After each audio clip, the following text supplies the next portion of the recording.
Hi అండి, అందరికీ నమస్కారం అండి. వీడియో అప్లోడ్ చేసి చాలా రోజులైతే అవుతుంది. చాలా డిఫరెంట్ రెసిపీతో అయితే వచ్చేసానండి. ఈవినింగ్ టైంలో టమాటా సాస్ వేసుకుని అది చూస్తున్నారు కదండి, ఉల్లిపాయ పకోడీ అయితే కాదండి, సేమియా పకోడీ. చాలా అంటే చాలా బాగుంటుంది. మీరు కూడా నాకులాగే ట్రై చేయండి. చాలా అంటే చాలా బాగుంటుంది. మీ పిల్లలకి హాలిడేస్ కదండి, సమ్మర్ హాలిడేస్ కూడా వస్తున్నాయి. ఇలాంటి స్నాక్స్ ఈవినింగ్ టైంలో పెడితే చాలా ఇష్టంగా తింటారు. ఇలా పకోడీని అనేది ఎలా చేశానో మీకైతే చూపించేస్తాను. ఒక గిన్నెలో వాటర్ అనేది వేసుకుని బాగా మరిగిన తర్వాత సేమియా పుల్లలు అనేది వేసుకుని ఇలా స్టీమర్ అనే దాంట్లో మనం ఈ సేమియా పుల్లల్ని వేసేసుకోవాలండి.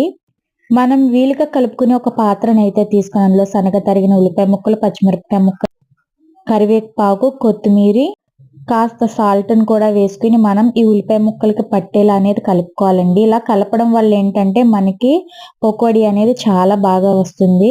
ఇందులోనే నార్మల్ జీలకర్ర కన్నా సోంపు జీలకర్ర అనేది వేసుకొని ఒకసారి అయితే కలిపేసుకోండి. మనం ఉడకబెట్టుకున్న సేమియా పుల్లలు, ఉల్లిపాయ ముక్కలు, సేమియా పుల్లలు 2 కూడా విడివిడిగా అయ్యేటట్టు కలుపుకోండి. మనం అలా ఉడికించుకోవాలి సేమియా పుల్లలు.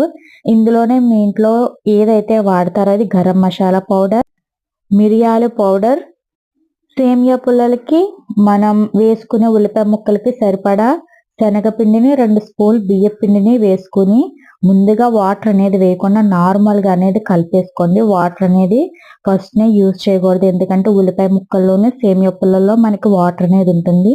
ఇలా కలిపిన తర్వాత మనం కొద్దిగా నీళ్లు వేసుకుంటూ నేను చూపించే విధంగా ఈ కన్సిస్టెన్సీలో మనం పిండిని అనేది కలుపుకోవాలి. అప్పుడు క్రిస్పీగా వస్తుంది మనకి పకోడీ.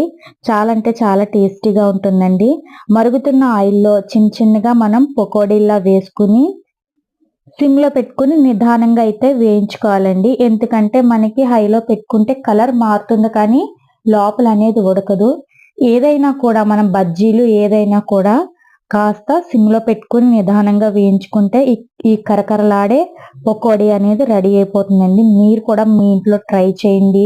నిజంగా ఎంత బాగుంటుందంటే సేమియా పకోడీ. మీరు కూడా ట్రై చేయండి.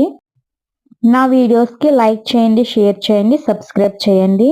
చాలా బాగుంటుందండి. ఒక్కసారి మీరు మీ ఇంట్లో ట్రై చేయండి. నాకు ఎలా వచ్చిందో కూడా కామెంట్ అయితే చేయండి. నిజంగా సేమియా పకోడా నిజంగా అదరహో అండి.